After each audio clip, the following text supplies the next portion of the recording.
Hello, Mr. Bond. Here I am stroking my white cat. My name's not Mr. Bond. My name is Ncuti Gatwa, the 14th Doctor. Hi! Hey! We're recording this like the day after Ncuti Gatwa was announced to be the Doctor following Jodie Whittaker. That's exciting. It is exciting. I like that. That's cool. Well, isn't Tanaya Miller, who I kind of hoped it would be, but do you know what? I'm interested. Thanks, Min.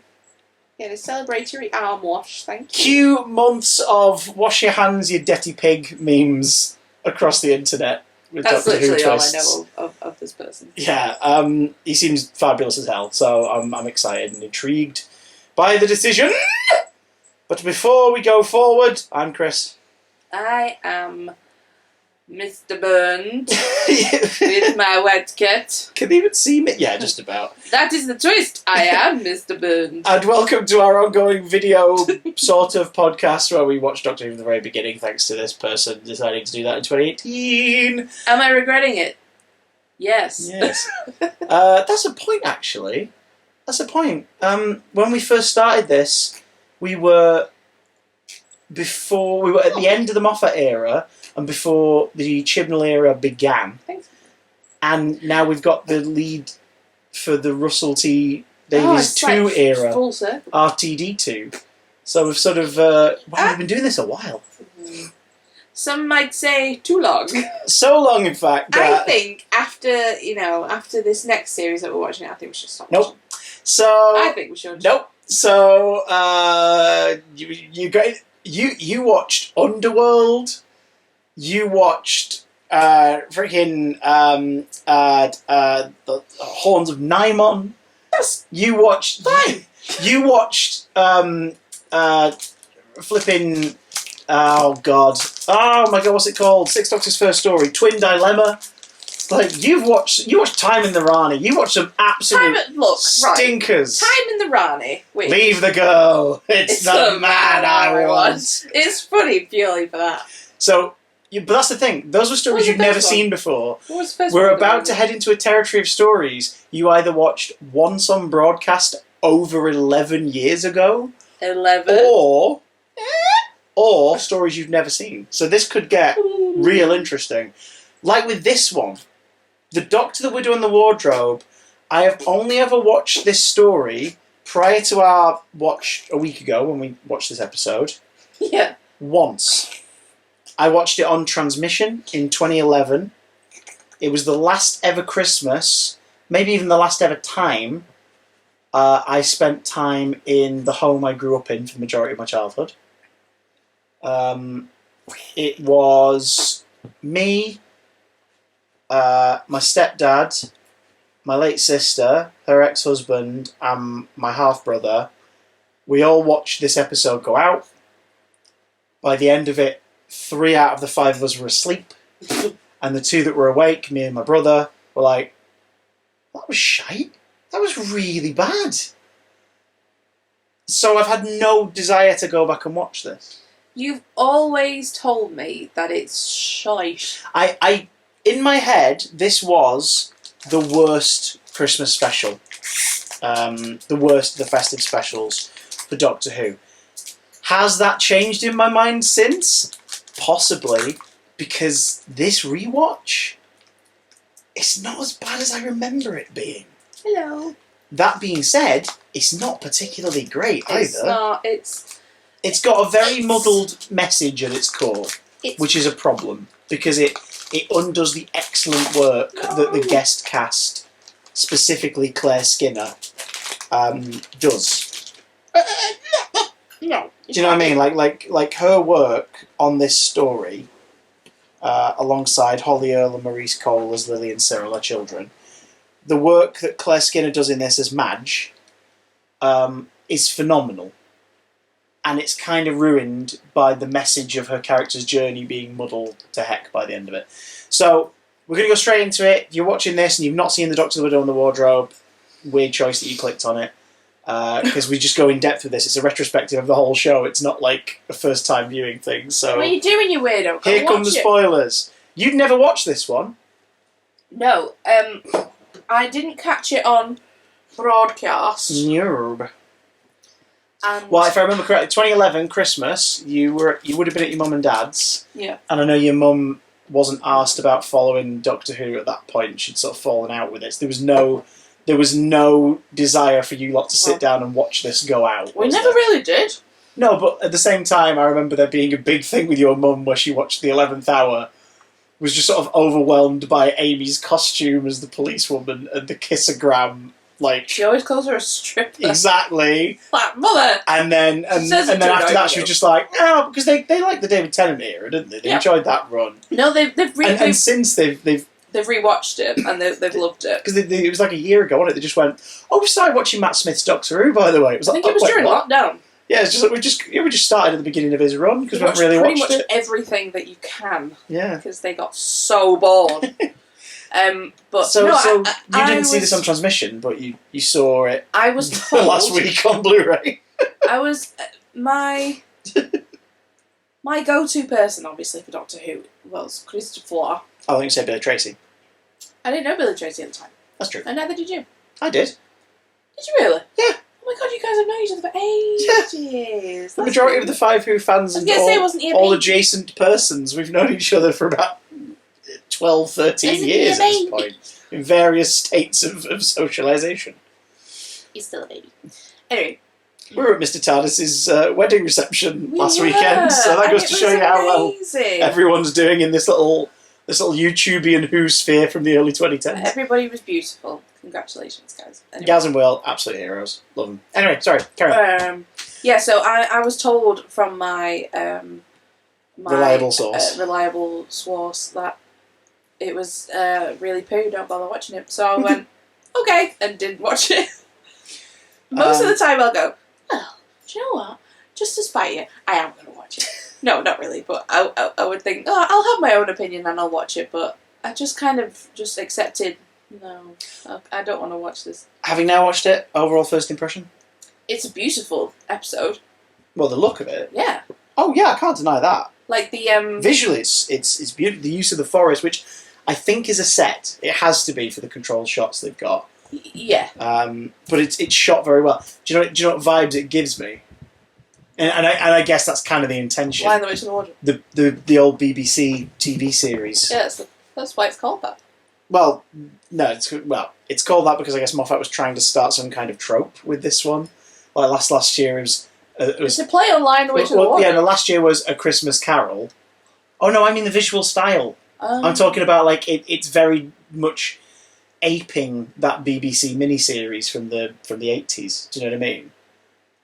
Like it of was line acceptable in the 80s. You know how I mean? Like A Christmas Carol didn't mimic any specific version of A Christmas Carol visually. It was just yeah. Whereas this was like, it felt like in those scenes it was going. I was imagining at any bloody second a big puppet lion to just start going, I am speaking in full sentences, even though my mouth is only moving a little bit. I have an allegory for God. I'm Jesus! I really love that miniseries. Look at me go! I really love that miniseries. I grew up watching it a lot on video, and I think it's beautifully made. It's so kitsch and wonderful, and just very sincere. You've never seen it? Never seen it. Wow, so that Aslan joke was wasted on you. Yeah, it was kind of. It's a big, beautiful puppet, but they don't sync his lip movements. He just kind of goes like this. Since being with Phil and Warwick, you are just like so. Oh no, it's not a snob thing. Yeah, it is. No, it's not a snob thing. Definitely. It's like right. You just say anything to me right now, and I will move my mouth the way Aslan and that moves his mouth, and you'll see what I mean. Just say anything. Okay. I am a Muppet. That's how he does it. That's how he does it. It's because it was a BBC TV miniseries. They're not going to spend a shed load of money on like an advanced animatronic or something. It's huge. It's a beautiful puppet. It's massive. Does it still exist? Probably not. It's a puppet. It's probably rotted away in a warehouse somewhere. Oh, if you've ever seen, Aslan, no! if you've never seen puppets that have degraded, look it up. Well, do you remember in 2007 we went to the Doctor Who exhibition at the Science and Industry Museum in Manchester, and the Slovenes like guts were falling out at the side. There was just foam rotting away at the side. Oh yeah, I do remember that. Actually. In fact, I'm pretty sure at least one Slovene I've seen in an exhibit since was the Sarah Jane Adventures one, because obviously they were a lot more well looked after and robust. A bit nicer. Yeah. But yeah, go back to the episode. Yeah, please do. We've already done that thing, but we just go off at 18 do you know, before we do these videos, Christopher always Gotta says, stick to it, we've got right, a battery to work around. let's not waffle. There's always waffles. I remember going to the Doctor Who celebration. Don't know what that was. The one at the XL, in the 50th anniversary year. Yeah, when you were doing that. Yeah, the game, posting the games, and they had a version. They had a version essentially of a Doctor Who exhibit. Yeah. In one of the halls, which and was you walk very across cool. together, like Mr. Smith from who's in this. Funnily enough, they had Mr. Smith from Sarah Jane Adventures like set up the attic and which was very cool. That was when you first saw a Tetrap and you're like, what the hell's that? And little did you know that it's leave the girl, it's the man I want. Is where that would lead you. And I remember seeing them and thinking, oh my god, those are absolutely gorgeous. Hoping that they would be in a classic. What, the wooden King and Queen? I'm thinking that they must be in a classic episode because I've never seen them. And then you were like, oh, it's from that shit Christmas episode. I was like, oh no. Yeah. I kind of want to see it just because I'm curious about what these. And they are beautiful set costumes. Yeah. They're beautiful. They don't really do very much. I think because they're so static, they just give very Weeping Angel-y vibes, and it's sort of like they're not actually meant to be scary. No, I didn't think they were scary. They're meant to be unnerving at first because they're unknown. Like the idea of that sapling falling off the tree, the footsteps getting bigger, and by the time they arrive at that tower, there's this full-sized thing sat in the chair. That's a great creepy idea. That's a great creepy idea. Yeah, that is creepy. But that's the beginning and the ending of them being creepy, really. Because after that, you realise they're just like, no, we just needed to get you here so you can help us. We just want to go home. It's like, oh my god, let me take you home. I'm so sad for you. Where does the language of the wardrobe stuff even start? Evacuation. Yeah. Manor house. Big house. Kooky bloke there who's been on adventures before. There's no wardrobe per se, but there is the big present which leads through to a snowy world, and that's kind of it. Why was the Doctor surprised? Surprised by what? That it was a forest and there was... We knew it was a forest, because apparently... Right, here's where it falls apart. His surprise, I guess... So he falls to Earth years prior, nearly dies, and we'll talk about the mini prequel that sets that up as well in a future video. But he lands with his helmet on backwards. Instead of taking the helmet off, because there's some like throwaway line about like background radiation or whatever, so like don't take the helmet off because he could, he could die or whatever. So he has the backwards helmet on his head the whole time, and Madge takes him on. I like that gag. She takes him to the police box, and they set up this whole thing of like he'll repay her one day. Just make a wish, and I'll show up. And then gets into it. It's an actual police box. It's like, yeah, that's funny. That's funny. My God, that is a funny little joke. I am surprised that it's taken this long to make that joke. Or to do it like this way. Yeah, because of course you've got that whole thing then of she must have had to then drive him around town to find others. Like, that's fun. So then he shows up. Presumably he knows about the bad thing that's happened. Because he shows up with essentially like the most incredible, weird, kooky place to evacuate to for the because it's not a straight up evacuation, is it? It's a relative's house or something, isn't it? It's like a I don't know uncle something or whatever. The whole point is it's like, why is he not here? Oh, I'm looking after the place, and it's obviously because the Doctor's basically gone, right, you go somewhere else, and I'm going to like treat these guys to the most amazing weekend Christmas, or whatever. And so his plan, I guess, on Christmas Day was to let them go into the box and go to a snowy wonderland. But as we learn, because what is it? It's a Androzani twin planet, isn't it? God, what's its name? Yeah. It's either Androzani Minor or Androzani Major. Minor, right in the middle. Basically, it's the twin planet or moon or whatever to the one from Caves of Androzani. Yeah, you had a little squeam. And... We're like, oh yay! Is Shara's jet going to be here? We're going to get some S&M on Christmas Day. Well, Merry Christmas to me. Oh, you can't have that at the dinner table. I'm not going to let you stop me now. What was that? Oh my God!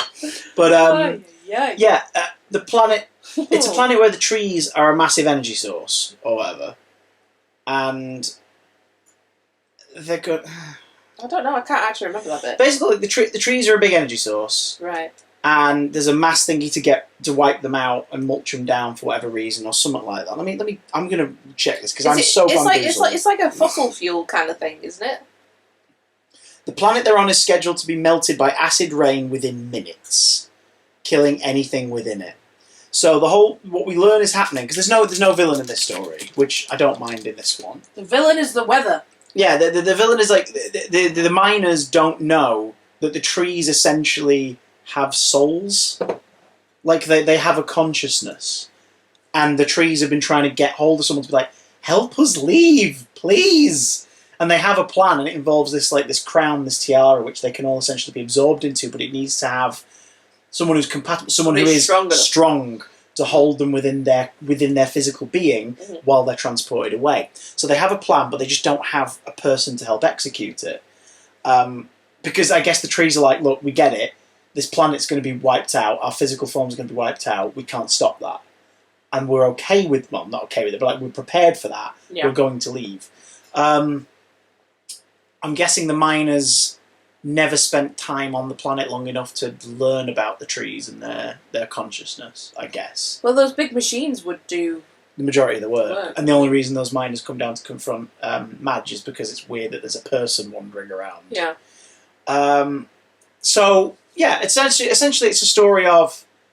It's not even an allegory or a fable or whatever. It's not even like man-made stuff's destroying nature. It's no, we're not going to stop this, but can you help us get off this place, please? Yeah. It's like, okay, fine.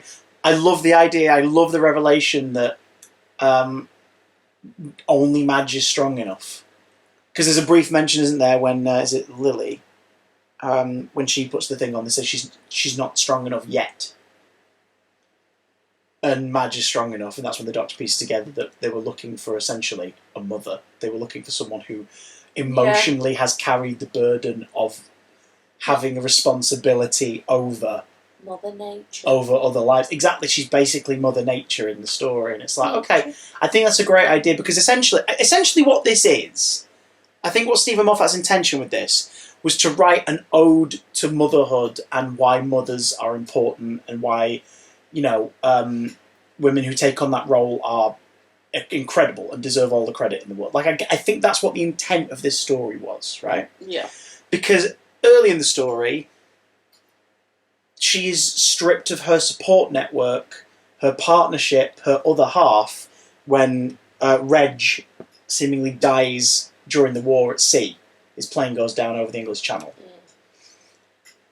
And it's about her dealing with it. She's made the mistake of not sharing the news with her kids and dealing with the grief. She's denying herself his death. Yeah, and she's leading her children on to think that he's coming home. Oh yeah, he's coming home, because she can't quite bear will Daddy be there? Yes. Which is powerful stuff. And Claire Skinner plays the hell out of it, especially in that first half. Like when she confronts the doctor, the caretaker briefly, and she sort of says to him like, yeah, my husband's dead, you pillock. And you know what I mean? She sort of just basically confesses. He feels like he's the first person she's confessed this to. Yeah. Like, but she's also, let that. Yeah, but he's also like, don't you dare say a word. Shut your mouth. Shut your goddamn mouth. There's some great stuff in here, and it's that whole thing of like, she will, as long as she trusts her kids and is open and honest with them, she will be fine. And she will always be mum. That doesn't change because she brings bad news. And I love the whole thing where he's like, the reason you're being so snappy with the kids is because they're a reminder of the future you're about to give them. Do you know what I mean? She's anxious, almost like she's angry with her kids because she looks at them and she sees that this is the last time they're going to be happy. Because after the news... Oh, that's so sad. Honestly, when Moffat sticks to that stuff in the story, it's phenomenal. Like, it's really, really good. Let's get on to why I don't think this works as a final piece. Yes, please do. Because I agree. The story of grief is so well told and set up. And then, don't worry, magic, wibbly wobbly, timey-wimey, your husband's not dead. Yeah. Now, I guess the implication is that Reg's plane never crash-landed in the channel. It always... Was he missing in action? Is that his plane went missing over the channel. So he was reported as dead, as missing, presumed dead. I guess you could interpret it as he never died in the first place. This was what always happened to him. He always showed up several weeks later at this estate in his plane, and apparently just him, because where the hell is his co-pilot and the injured person they were carrying? That's what annoys me. I mean, I get it. It does take away from the moment a bit if they get out of the plane after he does. Hello. But you could have them get out of the plane first. Yeah. Do you know what I mean? And have him be the one helping them down, and then look up and see his children and his wife, and have that moment. Like, I'm not saying leave him dead on Christmas Day, because I guess the mentality here is it's the Christmas special. Let's have a happy ending. But I think it takes away from Claire Skinner's, so to Madge. It takes away from Madge's sacrifice of her own delusion, her own happiness, by lying to her kids that he's going to be all right. It takes away from how she pushes through that when she... Because she sort of doesn't confess it to them naturally. She lets slip during the piloting bit in the vortex. But then she confronts it, and then she goes to tell her kids. But before she can, the doctor's like, you really want to come out here and see this because the plane's there. Yeah. Because essentially she thought so hard about losing him that night that he, like the souls, was kind of pulled into the vortex and brought here. We get a loose explanation as well that the souls of all the trees have just gone off somewhere. They're somewhere else now. It's fine. They're all going to be fine. In their stone tower made of wood. And I just think they had a much more powerful story in them dealing with their grief and moving on. Yeah. But at the same time, it's also Christmas Day. So if you're watching this on Christmas Day, it's meant to be more of a, oh, it was a lovely, happy end. Do you know what I mean? So I think as a Christmas special, it's an understandable narrative move. But as an individual episode of this sci-fi fantasy show that does deal with death, death is no stranger in this show. I think it's kind of... I think it's kind of a waste. Yeah, it is. I think... I don't think it made a very good Christmas special. I feel like maybe... It's got all visual ingredients to it, sure. Yeah, but you could add that into any of them. I feel like maybe it was a story that had been put on a shelf, and they were like, "Oh, we definitely want to use this. I feel the opposite. I think he shouted it out, and he had some really good ideas that he put into it. Like the speech about like what grief does to a person. Like what I mean is how she views her kids and everything. What I mean is that like the idea was shelved, and then they kind of shut it out, and then thought, oh damn it, it's Christmas, it's got to be nice. Oh, everybody lives. I think we're talking completely about the script here, aren't we? We're not talking about the production. Oh, yeah, definitely. Like, costumes, and again, the casting. I think the casting's wonderful. I just think that end premise, the core wonderful premise of the thing that makes it so bold and unique, is kind of ruined by the whole, all that stuff you were feeling. Don't worry about it, it was fine all along. Which he then does again in the 50th anniversary special. Yeah. Although the implication in the 50th anniversary special is that time is changed by this event. Mm. But if the Doctor's, like the 11th Doctor's like, oh, here's where I come in, and starts to remember, like, you know, younger me had an adventure with me now. Ah, okay, this feels familiar. Yeah? That implies it always happened, which means the 9th Doctor grieved over nothing, which I absolutely hate. Because his entire story is about grief and regret. And, I just think everything's getting a bit... Moffat is afraid of dying. If you're wondering what I'm talking about, go search 5 Who fans, Stephen Moffat's worst fear. I did my one and only video essay for that channel that wasn't me taking the piss out of y'all subscribers and messing with you and trolling with you. I did one genuine video essay where I believe that Stephen Moffat's biggest fear is death, and it shows, which is a completely understandable fear, obviously, and it shows so much in his work, especially during Doctor Who. Yeah. This is another instance of that. Yeah, definitely. Like people die flippantly, like Rory, only to be brought back. Yeah, constantly. Because that way they're not dead. So if we kill them, don't worry about it. You can have the trauma, but they're still going to be fine. And it's like, yeah, sometimes you got to make it stick, dude. Sometimes it's got to stick. Even when characters die in his tenure, they don't die. Like, the Weeping Angels send people back in time, and they still live long, full lives. Do you know what I mean? Like, not where they're meant to be, but they still live long, full lives. If you think about characters that have died and stayed dead, they've made an impression. I mean, for Christ's sake, people talk about Adric for decades. Yeah, I mean, because they did not see that coming. Ben Parker, he's always consistently been Uncle dead. Ben. Yeah, I thought you meant Doctor Who. I was like, wait, there was a Ben Parker Doctor. But yeah, Uncle Ben's death means something. Like everybody, if you've got a slight knowledge of Spider-Man, you know that Uncle Ben is dead. It makes such a... Uncle Ben was dead to begin with.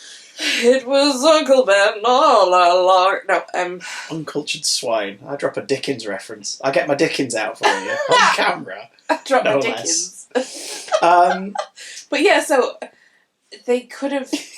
It's such a powerful tool, and I mean, it could have taught some kids, about death and about loss. how to deal with it. Well, that's too heavy for Christmas Day. Sure, then don't tell that story on Christmas Day. Yeah. That's what I mean. It's like, you shouldn't have used it.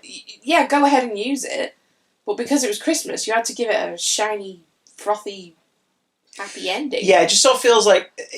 Our main problem with it, I think, is the potential of it. The potentiality. That's not used. The theatricality is so superlative. It just feels like it's not utilised in its best way, which is only really evident because of how strong the stuff based around the core premise in this story is. Yeah. If it didn't have a Christmas tree and presents, it could very easily have not been a Christmas episode. I love the Doctor's... It could be a winter episode. I love that the Doctor's role in it is essentially the... I can't remember his name now, but the guy who owns the house in the Lion Witch and the Wardrobe, like the guy who is very heavily alluded to be the protagonist from The Magician's Nephew in the Narnia books. Like That's my favourite one. I love that. Honestly, when I was a kid, I read The Magician's Nephew a few years after I'd watched the TV miniseries of Lion Witch and the Wardrobe, and then when I rewatched that TV miniseries, I put two and two together, and I put two and two together, and I was like, because I didn't really realise it was a sequel per se. Like, obviously Narnia features in The Magician's Nephew, but not as prominently as it does in like the future novels, Lion Witch and the Wardrobe, and Prince Caspian, Silverchair, and everything. So like, it was really, really cool when my brain clicked, and I was like, oh, he's the boy from The Magician's Nephew. The guinea pigs. And I like that the Doctor. Yeah, I like that the Doctor is that role in this. I think if you were to cast, if you were doing like the fan cast thing of like Doctor Who characters as the characters in the Narnia stories, it's like, yeah, that makes sense. Do people do that? Well, people do shit like that all the time. Well, happy. Go for it. Just watch the things that exist, guys. It's totally fine. I know. They're two different things. Like shipping. Enjoy, like shipping. It's cute to be like, oh, I think those two would be good together, but to do like decades of fan art around it, it's like maybe just watch the thing that exists, because then you start getting resentful that they're not doing the thing you want them to do, and it's like, anyway. All I'm saying is, Jodie Whittaker and Mandip Gill have way more chemistry than the Doctor and Yaz do. I would believe Mandip Gill and Jodie Whittaker would go out on a date way sooner than I believe the Doctor and Yaz going out on a date. Yeah. Because their natural chemistry as performers, when you see them in interviews, they clearly adore each other, and you can see that mutual love between them. And isn't Jodie Whittaker married? Yeah. With a kid? Yeah. And Mandip Gill isn't. So... To force them into that would be to weirdly fan cast and ship them, and that's not what we're doing. What I'm saying is, I wish Thasmin worked better for me, but I'm afraid it doesn't, because there's nothing on screen. Anyway, we'll get to that. Thasmin shippers all right in the comments are really angry now. Anyway, you guys do you, but like, don't put too much emotional stock in a thing that's not going to happen properly. Let's speaking of wasted potential, let's briefly talk about Arabella Weir, Paul Baisley, and Bill Bailey. They were in this, do you remember? Vaguely. Who's your favourite stand-up comedian? Bill Bailey is my favourite. He's one of my favourite humans. When I said next one watching is Dr. Wood in the Wardrobe, you said, isn't that the one with... Bill Bailey? Yeah. Do you remember if I told you not to get too excited for her in this episode? Yeah. I'm sorry, these are 3 strong comedic actors, and they are completely wasted. It was they get a bit of comedy banter in it, but it's very brief. It was kind of awkward. Like, cringe, not in a good way. Yeah. Yeah. It was kind of painful. So they play Arabella Weir plays Billis, the second Billis in the Whoniverse at this point. Really? Yeah, Billis Manager is the mysterious old man who starts showing up in Torchwood Series 1, who orchestrates the events of the last couple of episodes, and then they never got back to using him in the show. But he's had about 58 Big Finish box sets because let's listen to the creepy old man. Paul Beasley plays Vengar, who's got some nice little comedic beats in this. And Bill Bailey plays Droxil, and they're all pilots of the mining equipment, essentially, on Androzani. It's kind of pointless. Like, Bill Bailey's such a wonderfully... I mean, Arabella Weir's lovely, and Paul Beasley seems really cool, but, like, Bill Bailey's such a wonderfully and effortlessly warm and comfy presence. Yeah. So to cast him as stern, angry boss just doesn't feel quite right. Fit. It's such a waste of such a comedic actor. Hale and Pace as the shopkeepers in Survival fits Hale and Pace. Ken Dodd's appearance in Delta and the Bannermen, like, fits Ken Dodd's kind of style, doesn't it? Wackiness, yeah. Yeah, well, yeah. It's just that Willy Wonka-esque character that he plays at the beginning. Like, beat up. Oh, when he gets murdered, it's really horrible because you're like, oh god, Ken Dodd, no, he gets killed. Ken Dodd's character gets murdered in that story. But like that kind of, and I'm not saying you should cast every comedian as their archetypal portrayal or whatever, but when you do, it plays to their strengths. Lee Evans as Malcolm in Planet of the Dead plays to Lee Evans' strengths brilliantly. You can mess around with it and do something different. Like, I can't remember his character's name now, but Lenny Henry in Spyfall in the upcoming Series 12 for us is more of a dramatic role. He gets to play a baddie, and he rocks it. Like, he absolutely rocks it. He actually really does, yeah. And you know, you have performers who are like that in the show that they do a great job, but just Bill Bailey, just making his character an unlikable, fussy boss character just sort of seems like a big waste of Bill Bailey. There are other comedy actors you could... I mean, for Christ's sake, if you want to jump to an immediate pick thinking of Bill Bailey, Dylan Moran. Like, Dylan Moran, I could buy him as an authority figure his anger's just a little bit too much for him sometimes and gets the better of him. What's he doing these days? Stand up and being an absolute ally to everybody who deserves an ally. Oh. Yeah, he's an absolute hero. Dylan Moran is amazing. Anyway, it just seems like a waste of the 3 actors, even though their costumes were quite cool. I like the sort of the acid rain shielding yellow armour. You could have had it. Sorry. It did feel like they were just reusing parts from other things, though. Those suits probably appeared in Atlantis or Mission 2110 or something like that. I was eating a really big piece of chocolate. Yeah, you did. Put a big piece of chocolate in your mouth. Timing! You could have had it where... Is it Madge? Yes. Madge finds this robot thing. And just like, oh, what is this? Kind of saw that, the rain clouds are coming. Oh, maybe the kids are in here. Gone in. And there's like an alert to say, somebody is in here.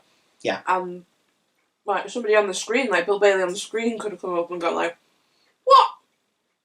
Yeah. Who are you? What are you doing here? Yeah, it leans the comedy a little bit more. Like him being AI or something like that, where you can kind of play into the ridiculousness a bit more, maybe.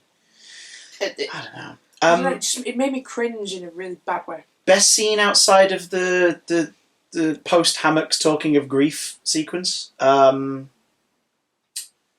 is the ending, when the Doctor kind of gets all familied up and goes to visit Amy and Rory on Christmas Day. Oh yeah, that's cute. Yeah. That is a really sweet scene, and it reminds you just again of how great their chemistry is. Do you know how that scene would have been even better had he not randomly spotted them signing an autograph in closing time. Mm. Because then this means this is chronologically the first time he's actually seen them since the God Complex where he dropped them off. Yeah. Because obviously there's an Amy and a Rory in the Wedding of River Song in the weird wibbly timeline. You know, eye patches and everything. Yeah. And then when we cut to her in her garden and River visiting to be like, okay, I shouldn't tell you this, but he's alive and all that stuff. She's still not seen the Doctor since the end of the God Complex at that point. And I think this would be way more effective had we not seen Amy and Rory briefly in closing time. Yeah. It's also really annoying because this is again continuing Moffat's new trope of the companions treat the Doctor like a taxi / the Doctor just pops back and visits them occasionally, which makes you go, so why has he not done that to everyone else of his friends? Yeah. Like, we get a suggestion last series that he does that to the Brigadier once in a blue moon. But, like, why doesn't he do that to more people? Why doesn't he do it to more people? Do you know what I mean? Yeah. Like, the whole thing with Jo in the Sarah Jane Adventures, like... Yeah. Now, to be fair with Jo, he couldn't pin her down, but, yeah, still. But it's just like... I don't know. There's something that it doesn't hit right this episode at all. It feels like a great idea. Yeah. And it was a cop out at the end. Well, at least Amy and Rory are safe and fine. Oh wait, no, they won't be because the new trope begins the next time we see them. What do you think of the Doctor, the Widow, and the Wardrobe? Do you sort of think of it as like, yeah, okay, like we do? Or do you really dislike it? Do you like it a lot more than us? I hope you do. I'd love to hear from somebody who really loves the Doctor, the Widow, and the Wardrobe. I want to know that it works for somebody. Do you rewatch it every Christmas? Every Christ mouse! Let us know down below. Michaelmas. Next time but one, we're going to talk about pond life. But we'll be back not too long after this for a weird little sidebar into the world of Doctor Who mini specials written by children. You made me watch those. And now I'm going to make you talk about them. Made me watch them. Goodbye! Kitty the Gelf.